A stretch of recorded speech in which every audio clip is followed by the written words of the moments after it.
Muy buenas, ¿me escuchan más o menos?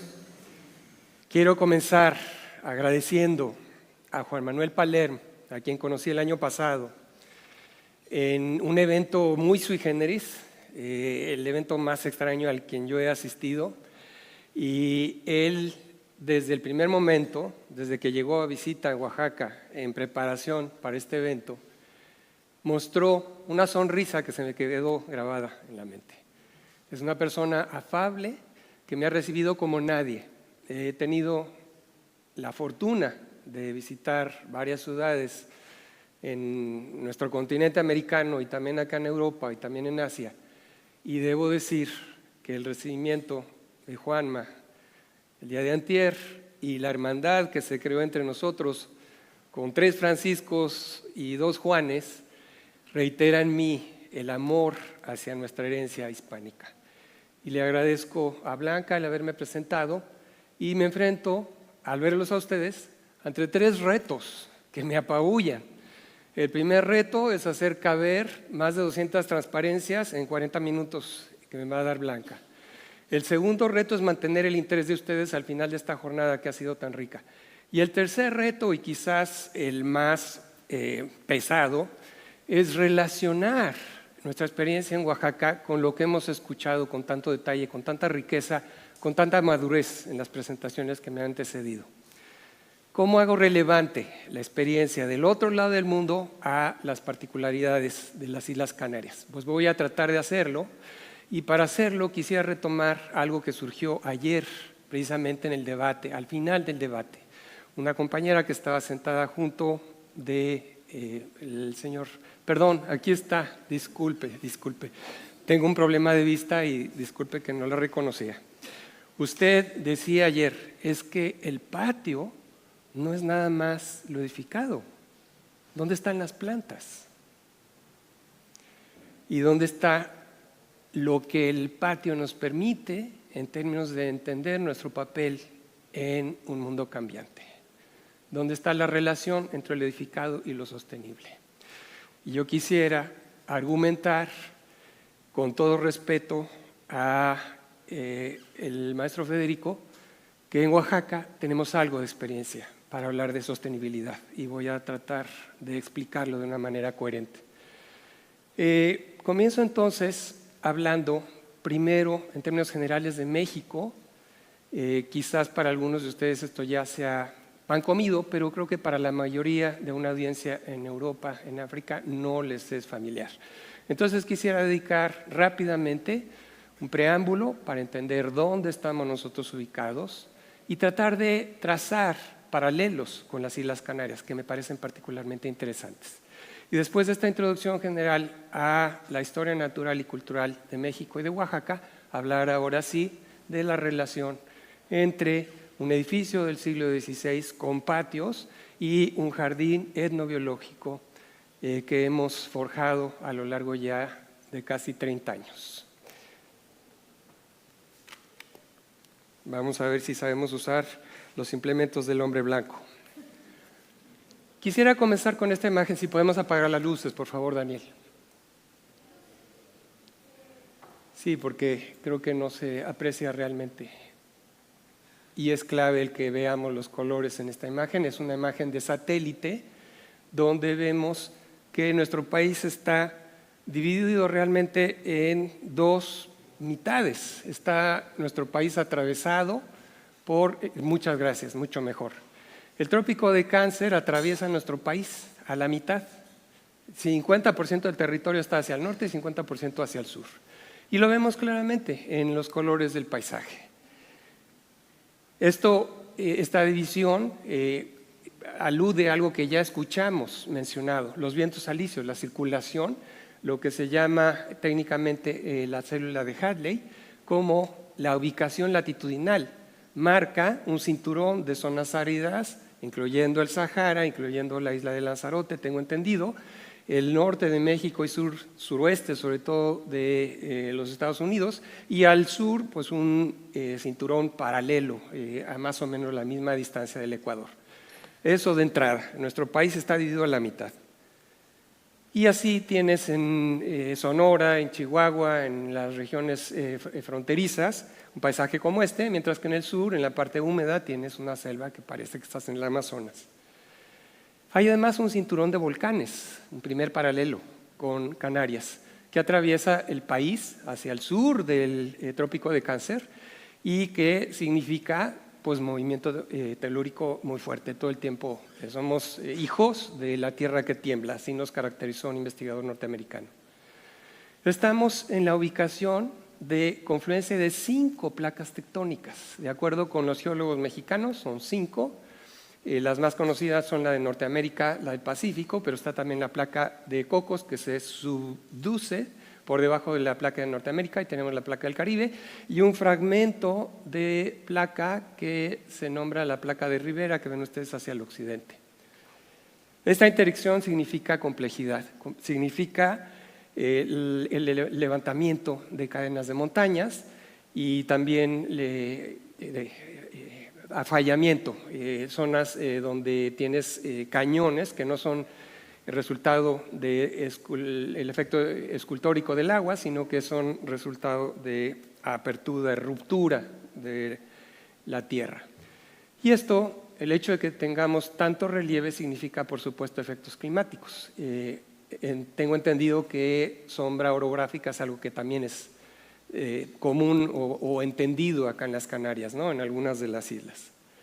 Y del lado de Sotavento tienes un paisaje como este, lleno de humedad por la condensación del aire cargado que viene del océano, mientras que del lado interno tienes un paisaje que está a la misma latitud y sin embargo es drásticamente diferente por el efecto de la sombra orográfica. Estamos en una complejidad entonces de fragmentos de la corteza terrestre que marcan nuestra historia natural. Y estamos además en una situación estratégica porque por mucho tiempo, estamos hablando desde el Pérmico hace 225 millones de años, no ha habido conexión terrestre con el sur. La conexión es bastante reciente. Por cientos de millones de años, México fue la terminal sur y la terminal dentro de la franja tropical de clima y de biota, separada de la región sudamericana con una flora y una fauna también tropical, pero con un océano de intermedio que no permitía el intercambio. Y esto lo vemos reflejado en la diversidad de plantas y animales. Estamos en la confluencia de 2 reinos biogeográficos con historias evolutivas muy distintas, la región neártica hacia el norte y la región neotropical hacia el sur. Lo vemos, por ejemplo, en la fauna. Los jaguares los asociamos con el trópico húmedo, los asociamos con Brasil, pero en realidad los jaguares, como todos los felinos, son un linaje del norte de México, han migrado hacia el sur. Los armadillos representan el patrón inverso. Estos se originan en el sur y están migrando hacia el norte. Pronto los veremos en las calles de Manhattan, por cierto. Las serpientes de cascabel representan un tercer grupo, que es el más interesante para nosotros, porque estos son los linajes que son exclusivamente mexicanos, muchos de ellos, o que tienen por lo menos historia evolutiva. Sabemos ahora que las serpientes de cascabel evolucionan en la Sierra Madre Occidental, con el levantamiento de la sierra. Lo mismo vemos en las plantas. México, para muchos, es sorpresa que tengamos la mayor diversidad de pinos en el planeta, incluso mayor que en países mucho más extensos como China y otros, donde no alcanzan la diversidad de pinos y de otros grupos de plantas. Y esto está reflejando la complejidad, el mosaico tan diverso en términos de clima, pero también edáfico, también de suelos, y también reflejando historia cultural. Las cactáceas son el patrón como el armadillo. Las cactáceas se originan en los Andes y migran hacia el norte. Y finalmente los agaves, que vemos tan importantes en la flora manejada acá en Canarias. Los agaves son originarios de México, tienen su historia natural en México y la mayor diversidad, incluyendo un gran número de especies endémicas. Y fue el barón Alexander von Humboldt quien hizo las primeras observaciones al respecto. Él hizo ver desde principios del siglo XIX que México representaba algo que no veía en Sudamérica y que no veía en otras latitudes. El hecho de que en las zonas altas tienes una biota afín a el holártico, es decir, toda la zona norte del hemisferio, mientras que en las zonas bajas tropicales tienes una biota mucho más afín hacia Sudamérica y África y Asia. En esta tabla condenso las cifras, obviamente no voy a entrar en detalles, pero lo más interesante es la última columna, el porcentaje de endemismo. Endemismo se refiere a las especies que son exclusivas de un territorio, no las que son nativas, son endémicas las que son exclusivas. Y marco en amarillo las que sobrepasan, los grupos taxonómicos que sobrepasan el 50%. Esto es lo que esperas en una isla, no en un territorio que está conectado hacia el norte y hacia el sur, con el bloque norteamericano y con Sudamérica. México se comporta como las Canarias, como un archipiélago, como islas con un endemismo exorbitante. Y el reto es entonces entender por qué. Y lo vemos sobre todo en grupos que tienen una historia evolutiva muy larga, muy temprana, como anfibios, y en las plantas, como las cícadas, pero también lo vemos en grupos con una evolución mucho más reciente, como estas orquídeas del género Barkeria del trópico seco. Los países de mayor diversidad biológica, quizás sea sorpresa para ustedes que estamos entre los 4 de mayor diversidad. El número 1 es Brasil, por supuesto, número 2 Colombia, sumamente rico Colombia, y el tercer lugar está en disputa, claro que no son las Olimpiadas, pero hay que entender por qué este patrón de diversidad. Sobre todo, el tercero, decía yo, está en disputa entre Indonesia y México, y México, a diferencia de los otros 3 gigantes de biodiversidad, está a miles de kilómetros, bueno, no miles, está a un par de miles de kilómetros al norte del Ecuador. No esperas que un país tan lejano del Ecuador tenga tanta diversidad. Sabemos que la diversidad se concentra a lo largo del Ecuador porque es ahí donde han sido menores los efectos de las glaciaciones. En México han sido efectos sustanciales y, sin embargo, tenemos una biota extremadamente rica. ¿Cómo se relaciona esto con cultura? Pues la forma más directa de evaluar diversidad cultural es contando el número de lenguas.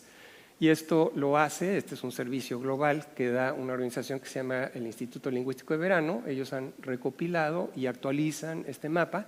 Los puntos rojos representan lenguas y ustedes ven que hay zonas que concentran la diversidad lingüística. La isla de Nueva Guinea, el sureste de Asia, Indochina sobre todo, el occidente de África ecuatorial y en América el sur de México, más incluso que la zona amazónica.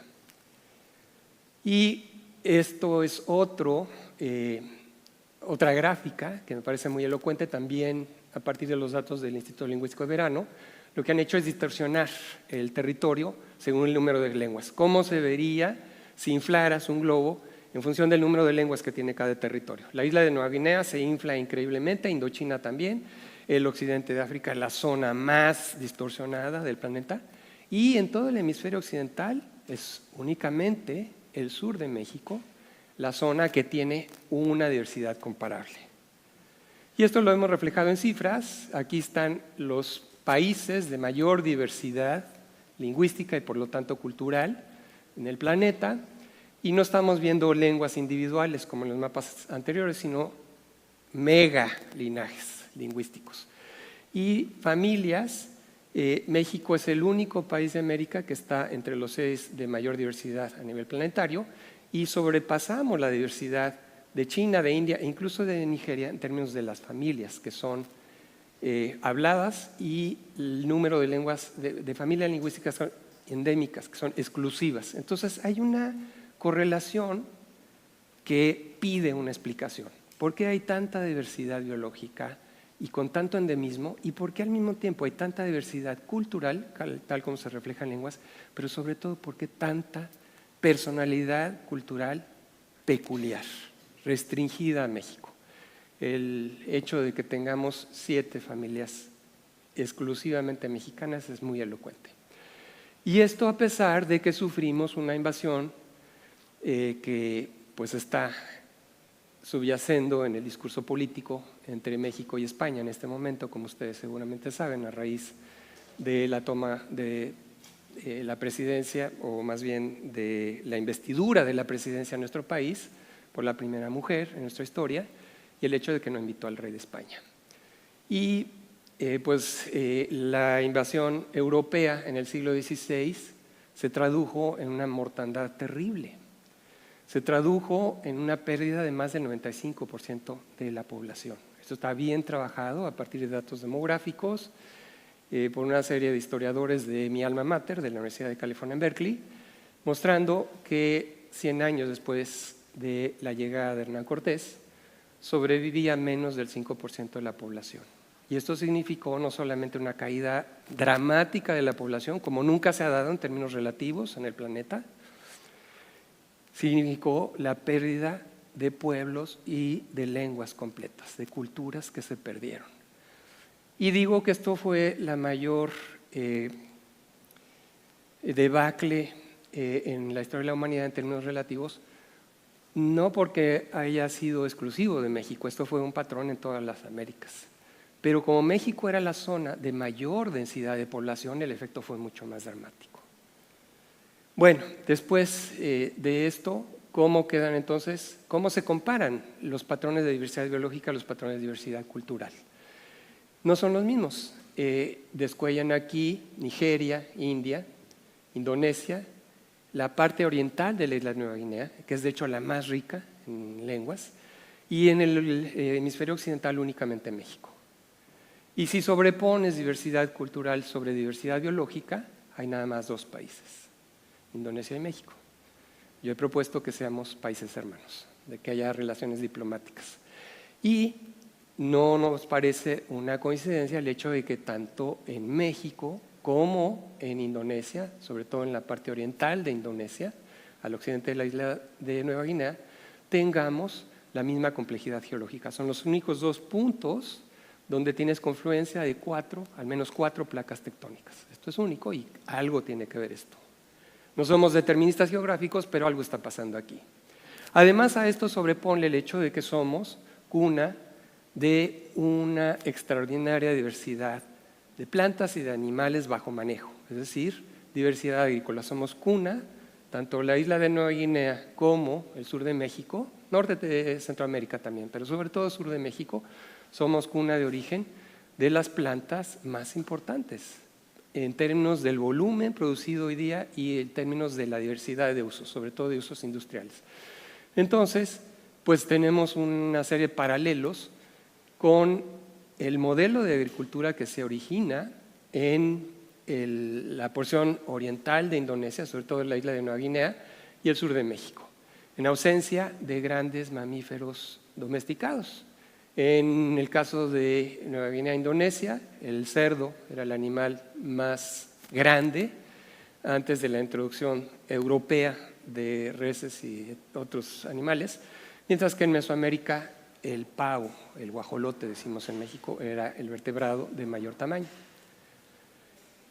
Y en ambos casos, esto a costas de una megafauna que fue extinta por intervención humana. Esto está muy claro. Ahora, con datos tanto paleontológicos como de diversidad genética, está claro que es la intervención humana, la llegada de los primeros seres humanos los que extinguen lo que pudieron haber sido animales domesticados, que sí son manejados en África, en Asia, en Europa. Acá no.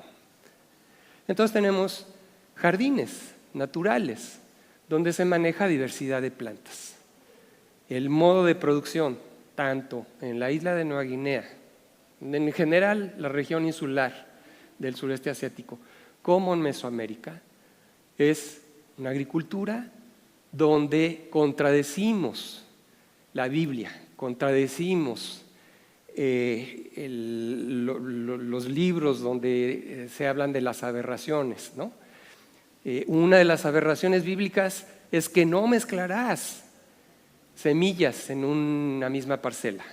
No debes de sembrar juntas 2 especies distintas, porque es una aberración, una abominación. Es Levítico, es el libro de Levítico. Pues en ambas regiones somos enemigos de Levítico y Al contrario, la agricultura que se desarrolla en ambas regiones de este planeta es una agricultura de la diversidad, y no solamente la diversidad de plantas, como vemos aquí, de todo lo que está asociado. Estos son realmente los modelos más cercanos al jardín contemporáneo en términos de la agricultura tradicional de diferentes regiones del planeta. Volviendo a esta visión desde el espacio, quisiera ahora ubicar dónde estamos nosotros. El punto rojo les marca la ciudad de Oaxaca, que se ve aquí en el fondo de un valle a 1500 metros de altitud, casi el triple de la altitud de la laguna, y domina la ciudad el antiguo templo dominico y el convento adyacente, más importante incluso que la catedral. Y aunque esta imagen no lo muestra, forma una escuadra como los conventos fundacionales de la laguna, pero en este caso el convento está del lado norte, no del lado sur como es habitual. Acá está, miren, aquí se ve la escuadra, ahí está la portería del convento y el convento se extiende hacia el norte. Un claustro magnífico que los restauradores deciden dejar desnudo, decisiones que nosotros cuestionamos, pero así es como se aprecia ahora después de la restauración, con una fuente monumental.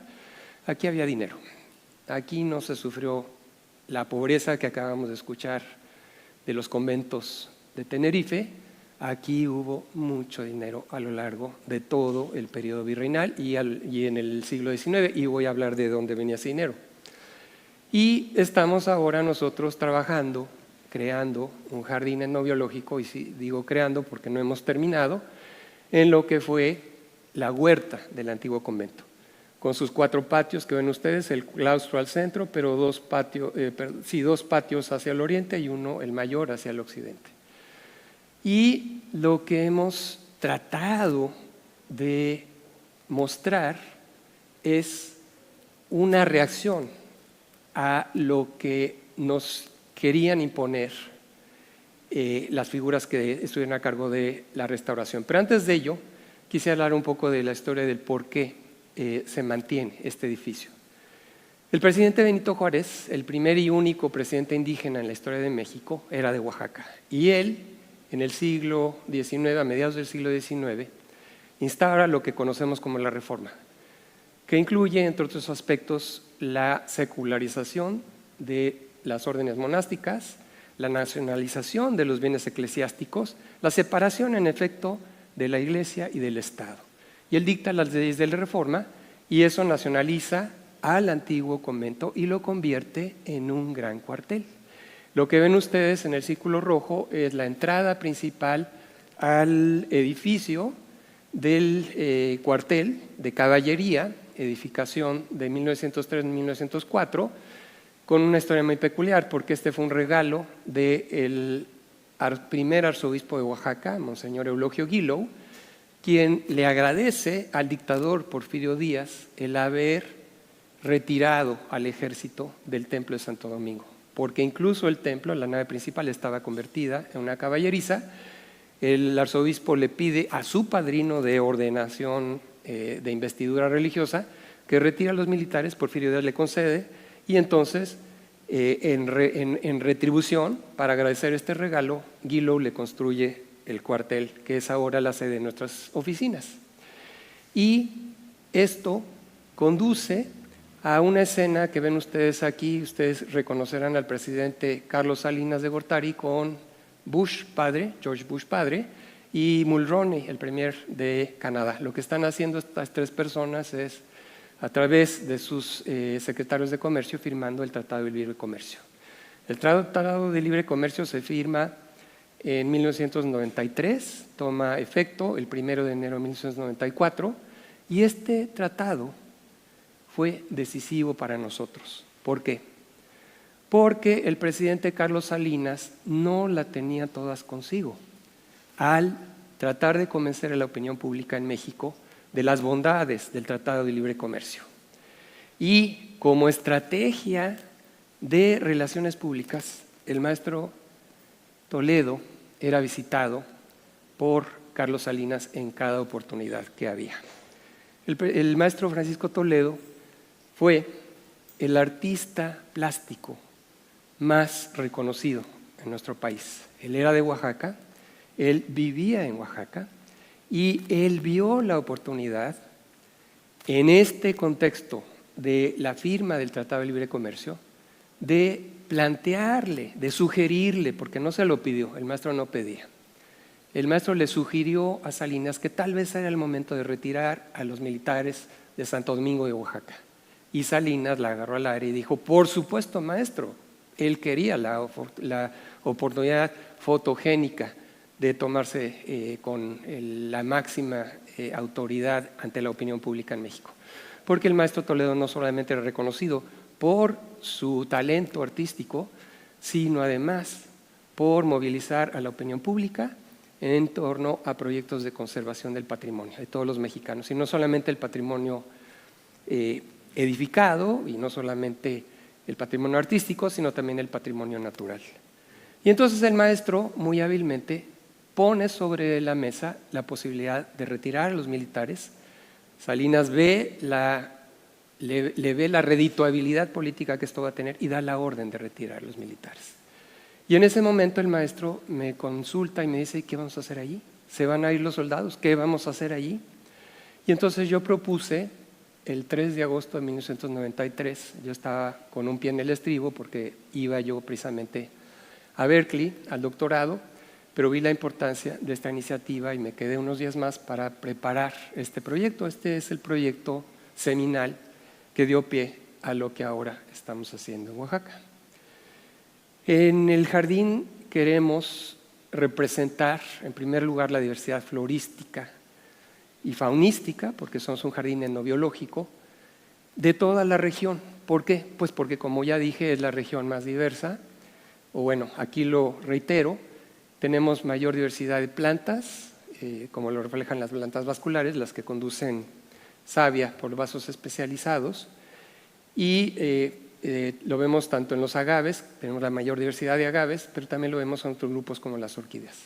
Y esto va de nuevo de la mano con diversidad cultural. Somos el área de mayor diversidad lingüística dentro de México. Y no hay ningún país de Centroamérica que nos llegue a los talones siquiera en términos del número de lenguas que se hablan y en términos de familias lingüísticas representadas. Tenemos acá, en Oaxaca, los ejemplos más tempranos del inicio de la agricultura, las semillas más tempranas ya cultivadas. Es el inicio de la jardinería, es el inicio del manejo de los espacios con fines no solamente de producción de alimentos, sino también de conocimiento, de un conocimiento distinto del que generan cazadores y recolectores. Tenemos la mayor diversidad de calabazas en el planeta, tenemos la primera ciudad planificada, Monte Albán, y tenemos inscripciones que están todavía en debate, pero se cuentan entre las más antiguas, posiblemente las más tempranas. Hay arqueólogos que proponen que las inscripciones, no de este sitio que es Monte Albán, sino de un sitio anterior, son las primeras, más de 500 años antes de Cristo. Y este es el inicio de la escritura en todo el hemisferio occidental, porque los quipus en el mundo andino son, al parecer, posteriores. Entonces, este es el contexto en el cual nosotros comenzamos a trabajar un terreno que había sido un cuartel y donde se había tenido que derruir lo que habían hecho los militares, porque esto estaba lleno de barracas, había un campo de tiro, había un estacionamiento de vehículos militares, había canchas deportivas, etc. Y tuvimos que esperar porque se convirtió en un gran patio de trabajo para labrar la cantera, para preparar el mortero, etcétera, etcétera. El arquitecto restaurador del antiguo convento decidió, contra viento y marea, que él quería dejar su huella muy visible y construyó estas bóvedas, que ciertamente se ven muy bellas, pero que con cada temblor se truenan. El complejo fue restaurado, comenzando en 94, llevamos 3 restauraciones posteriores, simplemente reparando las bóvedas. Pero bueno, esa es la historia y esa es también la razón por la cual no creemos mucho y no queremos mucho a los arquitectos en este proyecto. Este arquitecto, prima donna, que hizo las bóvedas, quería imponer un jardín barroco, porque él argumentaba Debemos darle congruencia a todo el conjunto. El edificio sigue una traza fundamentalmente barroca, la ornamentación ciertamente del templo y de las yeserías del interior del convento son barrocas. Él proponía parterres y dijimos, no señor. Tampoco aceptamos la propuesta de la UNAM, la Universidad Nacional Autónoma de México, un investigador muy connotado, con la vara alta, como decimos en México, opinó muy fuertemente que este jardín debía estar destinado al intercambio colombino que pasa precisamente por Canarias. El flujo de plantas y animales de América hacia Europa y Asia y de regreso, ¿no? Nosotros dijimos, hay otros espacios. Oaxaca se cuece aparte. Oaxaca no es el lugar para ello. Y nuestra propuesta fue, bueno, primero mejorar el suelo porque estaba fatal. Tuvimos que trabajar muy arduamente porque estaba compactado y muy alcalino el suelo. Y empezamos a traer plantas exclusivamente nativas y dando privilegio a las plantas que tienen significación cultural. Fue un esfuerzo titánico, realmente titánico, porque no queríamos comenzar con plantitas, porque pues qué chiste iba a tener eso, quién iba a visitar algo que apenas iba a fructificar dentro de décadas. Y entonces nos dimos a la tarea de trasplantar lo más pesado que pudimos y fue un trabajo de años, muy muy pesado, cavando cepas hondas para rellenarlas con piedra, después con grava, con arena para tener buena filtración, porque en este caso estamos hablando de las jerófitas, perdón, aquí quiero hacer una pausa. El tipo en la extrema izquierda es Alejandro de Ávila, 30 años antes del presente. Estábamos plantando en esta sección plantas jerófitas, suculentas, cactáceas. Oaxaca tiene la mayor diversidad de cactáceas arborescentes en el planeta. Bueno, las cactáceas son básicamente una familia americana, pero no hay en los Andes ni en otras regiones del continente la diversidad de cactáceas imponentes como las tenemos allá. Y pues le dimos mucha importancia y nuestros compañeros lograron tal habilidad en el manejo de estas plantas que llegaban sin quebrarle una sola espina. Un trabajo extraordinario. Y desde el primer momento comenzamos a recibir al público para que entendieran de qué se trataba. Era un servicio gratuito, un servicio educativo. Recibimos grupos, sobre todo de estudiantes universitarios, pero también de algunos grupos de nivel primaria. Y estábamos trabajando y estábamos dando los recorridos. Nos sirvió como guía un documento sumamente interesante que se conserva en la propia biblioteca de los dominicos. Este es el acervo que forjaron los dominicos históricamente, que se conserva dentro del convento de Santo Domingo, en la biblioteca Francisco de Burgoa, que uno de sus mayores tesoros es este manuscrito. Son ilustraciones de Fray Juan Caballero, quien era el prior de Santo Domingo. Él tenía interés en la historia natural. De su puño y letra heredamos este manuscrito. Aquí está la alcoba donde él era la alcoba del prior, él ahí pernoctaba, y nos dejó estos dibujos, el nopal huehue, que tenemos plantado por supuesto, y el maguey tobala, que por supuesto también tenemos representado en el jardín. Bueno, ahora sí paso a lo medular, la traza del jardín. ¿Cómo andamos de tiempo? 15 minutos, en 15 minutos me acelero para terminar. Este fue el primer esbozo. En este esbozo marcamos a grandes rasgos cómo visualizábamos la distribución de diferentes temas dentro del jardín. La organización es temática, incorporamos vestigios arqueológicos sumamente interesantes a la traza del jardín. Y les muestro uno de ellos. Esto que ven ustedes del lado izquierdo son los muretes de contención de la calzada que abastecía históricamente al convento. El muro no existía, el muro perimetral lo construyen los militares. Originalmente las carretas llegaban del campo, los dominicos tenían terrenos donde cultivaban granos y cultivaban hortalizas, y esto llegaba y entraban por esta calzada. Se percibe mejor en esta imagen, miren. Esta avenida, a ver si aquí se ve, sí, ¿verdad? Esta avenida es la que daba acceso al área del convento destinada a la cocina y al refectorio.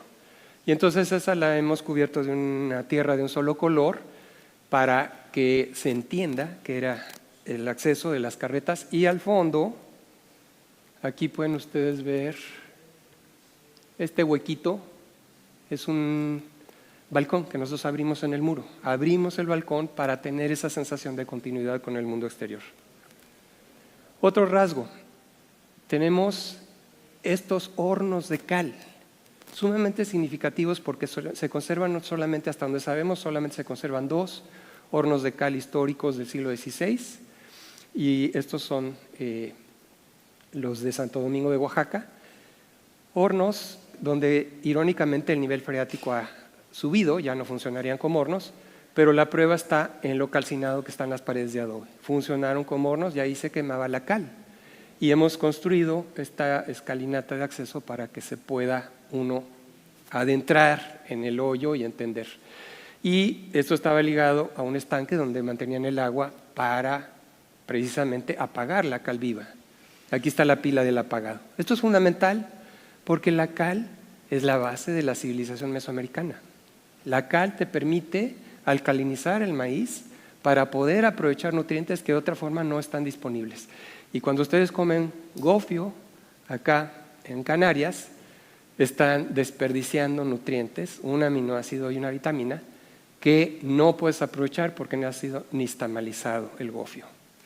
El maíz en México, en Centroamérica y en otras regiones del planeta se come alcalinizado, porque esto te permite bienestar nutricional. Entonces la cal es fundamental y es para nosotros algo muy importante para mostrar, sobre todo para los grupos escolares. Y la cal está, por supuesto, en los acabados del interior del convento, enlucidos a la cal hechos con baba de nopal, mucho más vistosos, creo yo, que los enlucidos a la cal de Canarias o de la península ibérica. Y esto además nos remite nuevamente a las grandes epidemias, porque este acabado a la cal tan bello lo ves en todos los conventos, en todas las edificaciones del siglo XVI, pero después se pierde. Y entonces cuando nos visita la gente les planteamos por qué se perdería algo tan bello, algo que se compara con el mármol. Mucho más económico, requiere mucho trabajo, pero se logra hacer y tienes una superficie extraordinaria que además te permite pintura al fresco, como lo es al interior de la biblioteca donde se conserva el manuscrito que les comentaba. ¿Por qué se perdió? Pues se perdió por las epidemias. ¿Por qué? Pues porque ya no hubo necesidad de estas magníficas construcciones y tampoco había ya la mano de obra para hacerlo.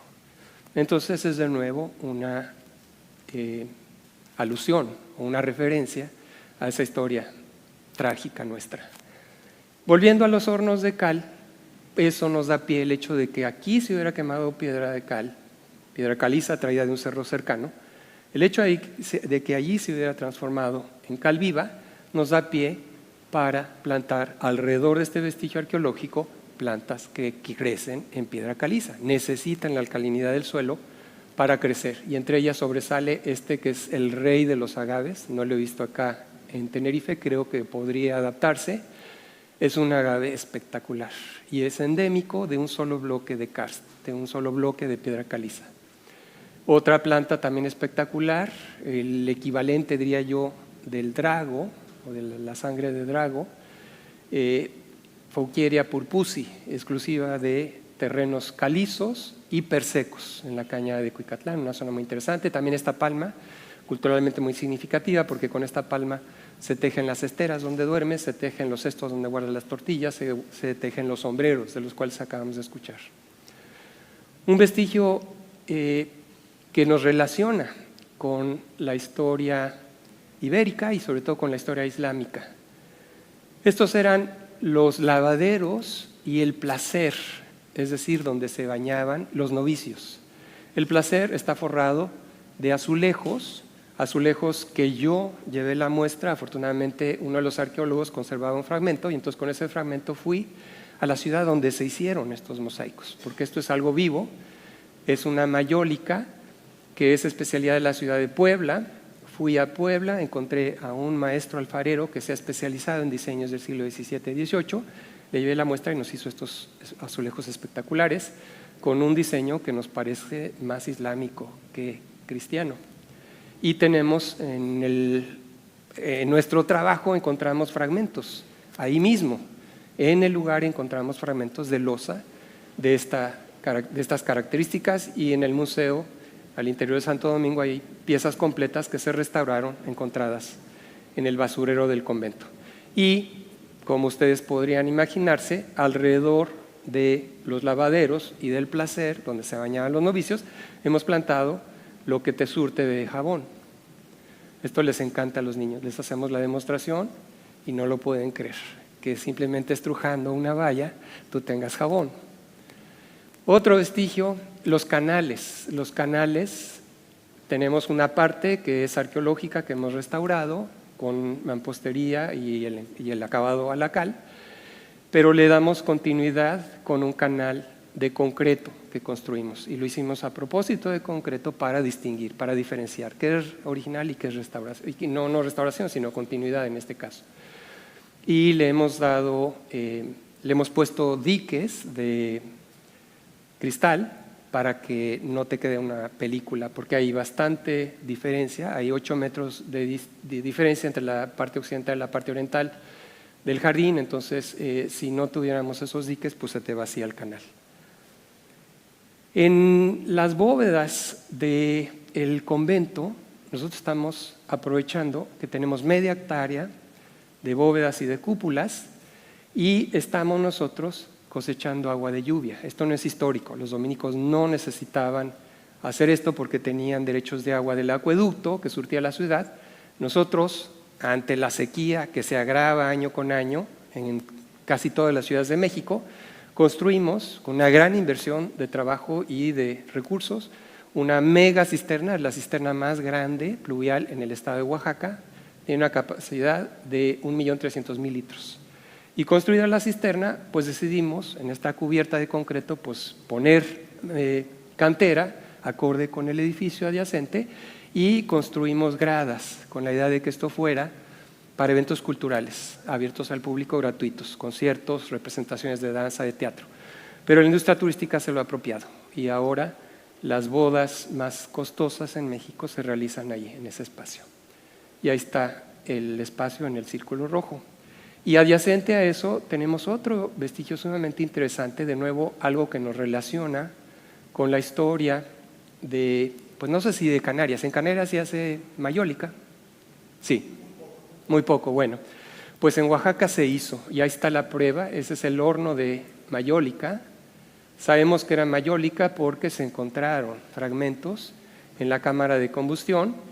Los dominicos fabricaban su propia loza. Este es un tazón de los dominicos. Si ustedes ven, es una abstracción de las 4 flores de lis, que es el emblema de los dominicos. Y los arqueólogos encontraron incluso floreros, o lo que creemos que es florero, y noten ustedes que es una mano rápida, no es la mayólica kitsch de Puebla, que se acostumbra todavía. La llamamos en México Talavera de Puebla. La Talavera de Puebla está llena de florecitas. Es muy cursi para nuestro gusto, pero esto nos parece pues contemporáneo en su estética, y esto se hizo en ese horno que les acabo de mostrar. Y esto obviamente es afín a la loza de Fajalauza, del Albaicín de Granada, es afín a la loza de Teruel, de Aragón, y esto desciende últimamente de la cerámica islámica, como la redoma de las liebres del siglo X de la Medina Elvira en Granada. Y tenemos múltiples alusiones en la arquitectura del edificio a la arquitectura islámica, como son lucernarios. Bueno, ustedes no necesitan saber lo que es un lucernario, pero lo incluí para nuestras audiencias mexicanas. El canal obviamente es un guiño al Generalife, es intencional la semejanza. Y el horno no solamente funcionaba para cerámica, encontramos crisoles dentro de la cámara de combustión, y eso significa que había un herrero en el convento. Un herrero que significaba autosuficiencia. No necesitaban acudir a nadie para herrar a uno de sus animales, o para tener un asadón para la huerta o un cuchillo para la cocina. Nos habla de autosuficiencia. Pero no nada más hemos plantado lo que se relaciona con historia ibérica y de las Canarias. También tenemos muy protagónicamente plantas que hablan de la flora local en relación con tradiciones tecnología y artes locales. Y un ejemplo sobresaliente son los copales, las especies de árboles del género Bursera, que son la madera con la que se tallan estos animales multicolores, que son uno de los emblemas de Oaxaca hoy día. Pero la resina de copal fue elemento clave como adhesivo para una de las formas más sofisticadas del arte prehispánico de México, los mosaicos de turquesa. Turquesa que además hablan de intercambio, porque la turquesa venía de más de 3,000 kilómetros hacia el norte. Las minas de turquesa estaban en Colorado, Utah, Arizona, y desde ahí se comercializaba en las rutas prehispánicas del comercio hasta el sur de México.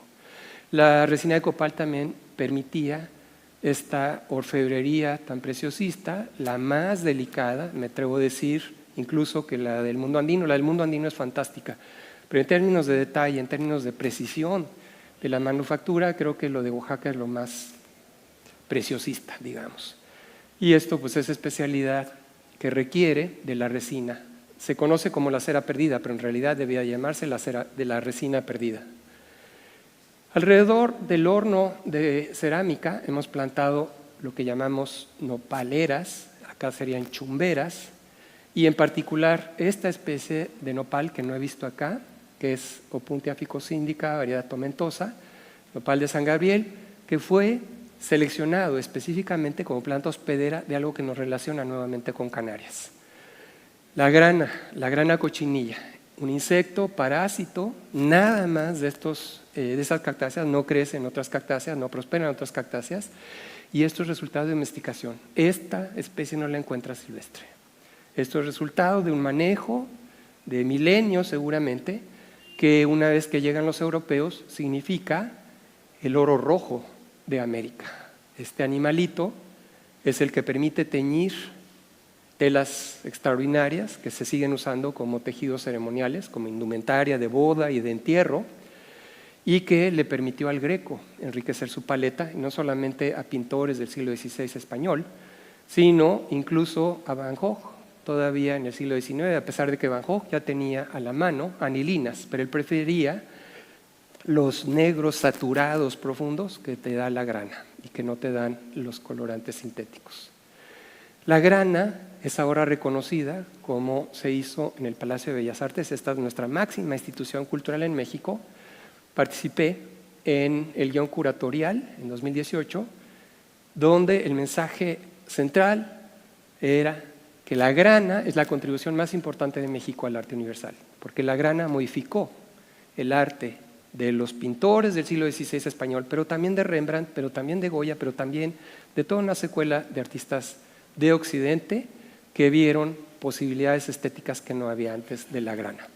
Y la grana pues permitió el esplendor de Santo Domingo.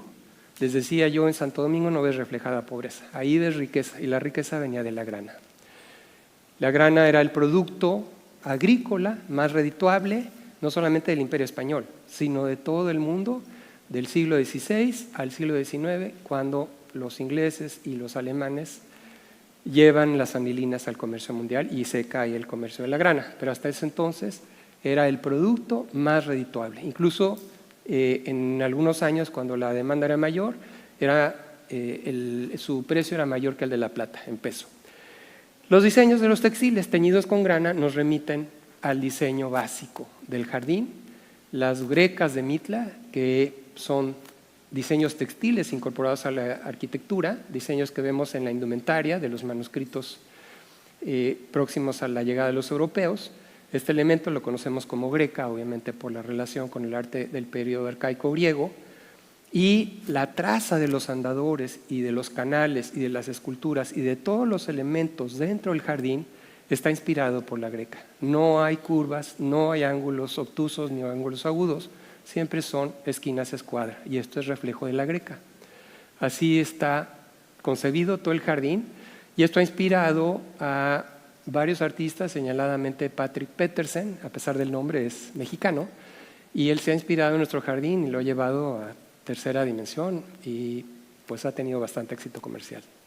No sé cómo lo consideran ustedes, pero le ha ido muy bien comercialmente. Y lo vemos ahí en la sección del jardín, este diseño lo vemos en la sección del jardín dedicada precisamente al inicio de la agricultura, porque tenemos en Oaxaca no solamente los restos más tempranos en las semillas de calabaza de 10,000 años, sino tenemos los restos más tempranos de la planta más importante a nivel mundial hoy día, que es el maíz. Este es el antepasado del maíz, este es el teocintle, la abuelita del maíz, decimos en los recorridos guiados escolares, y la mazorca es resultado de intervención humana.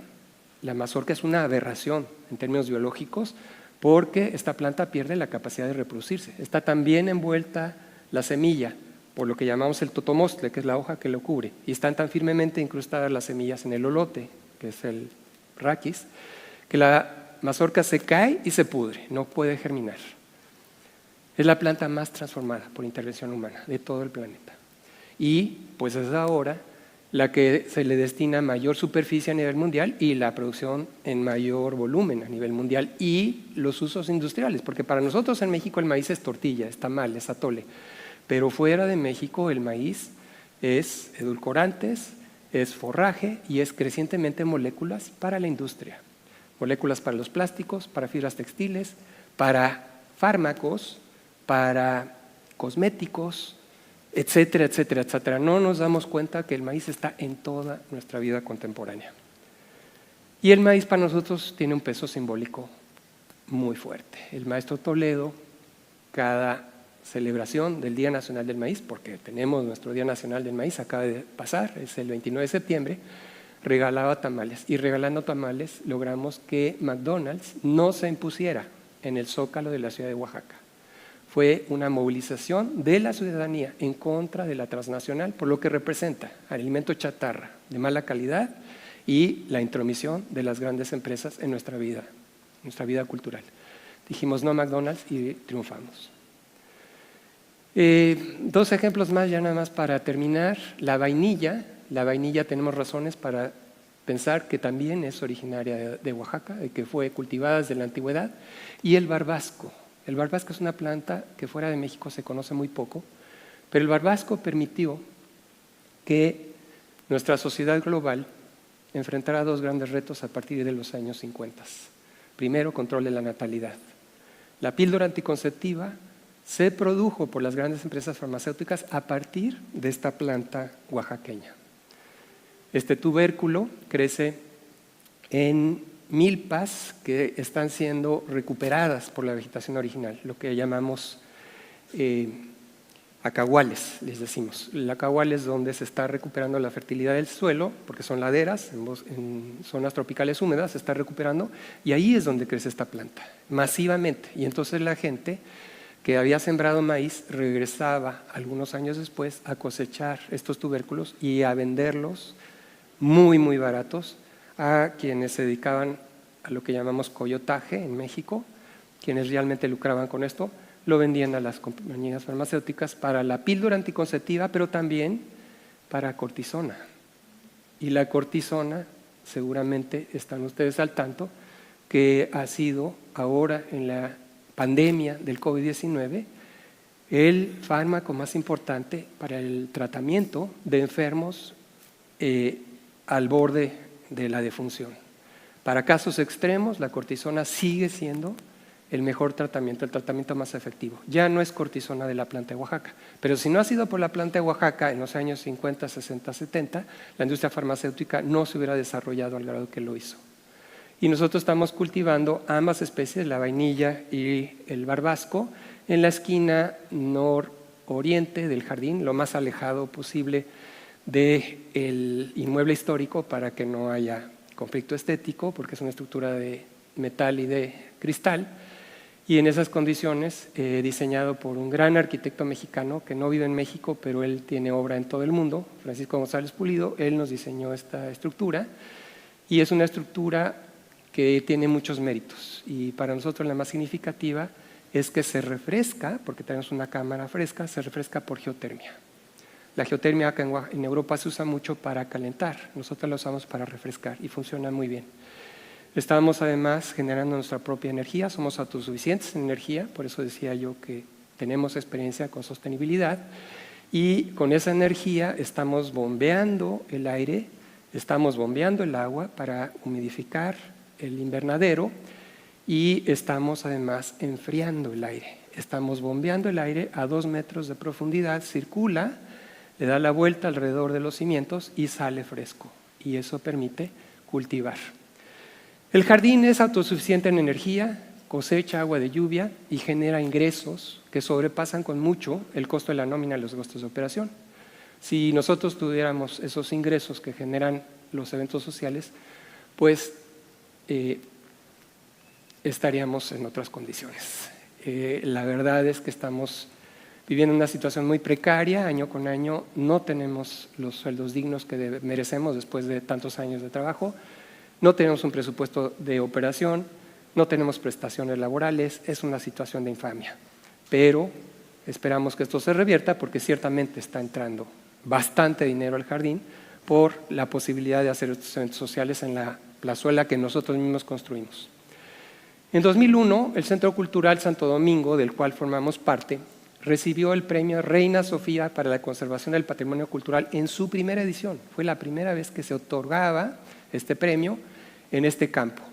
Al otorgarlo, el jurado reconoció la interrelación funcional de los componentes del nuevo centro cultural, así como la interdisciplinariedad del equipo que somos responsables del mismo. Y aquí yo tengo que decirles, interdisciplinariedad gracias a mí, porque todos los demás son arquitectos. Pero bueno, agradezco que el jurado se haya fijado en ese pequeño detalle. Aquí está el acta de la reunión para que vean ustedes que no es mentira lo que les cuento. Se hace un reconocimiento a la entidad de la cual formé parte, ya no existe, gracias a la invitación del maestro Toledo, a quien siempre brindo un recuerdo muy cariñoso. El Patronato para la Defensa del Patrimonio Cultural y Natural de Oaxaca lo estableció él y me invitó a mí a ser parte de él. Aquí está la invitación. El secretario de Estado para la Cooperación Internacional y para Iberoamérica se complace en invitarle a la entrega del primer Premio Internacional Reina Sofía de Conservación y Restauración del Patrimonio Cultural, que bajo la presidencia de Su Majestad la Reina Sofía se otorgó en Madrid el 29 de noviembre de 2001. A partir del emblema de los dominicos, las 4 flores de lis que recordarán ustedes del tazón hecho en el mismo alfar del convento, a partir de esto, este artista español, ¿alguien reconoce quién es? Nadie. Sí, ¿quién? Sí. ¿Quién es? Perdón. Vicente Rojo. Vicente Rojo llega a México como refugiado de la Guerra Civil, muy joven, y falleció recientemente, pero un artista a quien reconocemos su talento extraordinario. Él nos diseñó este logotipo. Este logotipo es diseño de Vicente Rojo y él incorpora a el esquema en blanco y negro, simetría radial, no las flores de lis de los dominicos, sino esta flor, la rosita de cacao, que está representada en otro manuscrito fundacional para nosotros, que es el Códice de la Cruz Badiano, el primer documento que atestigua el conocimiento sofisticado de una cultura del, entre comillas, Nuevo Mundo, de su entorno natural. Un documento extraordinario. El Códice de la Cruz Badiano, ahí está representado este árbol, esta flor. Esta flor es una especia. Se seca, se tuesta, se muele junto con maíz, cacao y hueso de mamey, lo que llamamos pisle, para preparar la reina de las bebidas. Se llama tejate. Es un elixir de los dioses. Ustedes tienen que probar el tejate. Solamente se encuentra en Oaxaca y ni siquiera en todo el estado de Oaxaca, solamente es del Valle de Oaxaca. Pero esta es una bebida extraordinariamente sofisticada, tiene una parte de solución acuosa, pero tiene también una parte en suspensión. Hay sabores que se disuelven en la parte grasosa, hay sabores que se disuelven en la parte acuosa. Es extraordinario, son capas de sabor. Y esta bebida nos remite a no solamente el conocimiento profundo de nuestras culturas ancestrales, sino a sus manifestaciones literarias. Este es uno de los poemas que transcribieron los franciscanos, los primeros que llegan a Nueva España, recién invadida por Hernán Cortés. Hay 2 manuscritos que conservan esa tradición, que son los romances de los señores de la Nueva España y cantares mexicanos. Esos 2 manuscritos atestiguan el nivel de sofisticación literaria. San Nishochi Ehelewia, Nixochitlahtlapanako, tlaltikpak, nokontlayapana, cacahuachochitli, nokontlayapana, ikniu xochitli. Solo deseo flores con vehemencia. He venido a estar abriendo flores en el mundo. Ya voy y abro la flor de cacao, que es esta, la rosita. Ya voy y abro la flor de hermandad. Esta flor era una metáfora para representar a la hermandad. Y dijimos, pues esta flor tiene que estar en nuestro emblema, en nuestro logotipo, y esto nos lo diseñó Vicente Rojo. Quiero terminar con esta imagen y, bueno, con dos imágenes más, pero el jardín abre sus puertas en especial a los pueblos originarios del sur de México.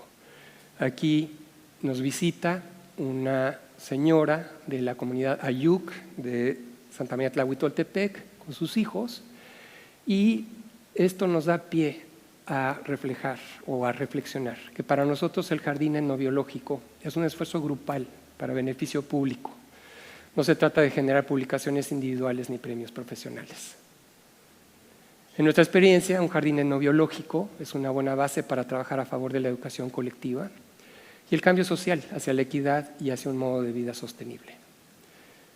Y sin los cristales que vimos ayer en la presentación de Arsenio y hoy en la presentación de José Carlos, en el agua, en el jardín, creemos que nuestro espacio propicia la reflexión. Muchas gracias.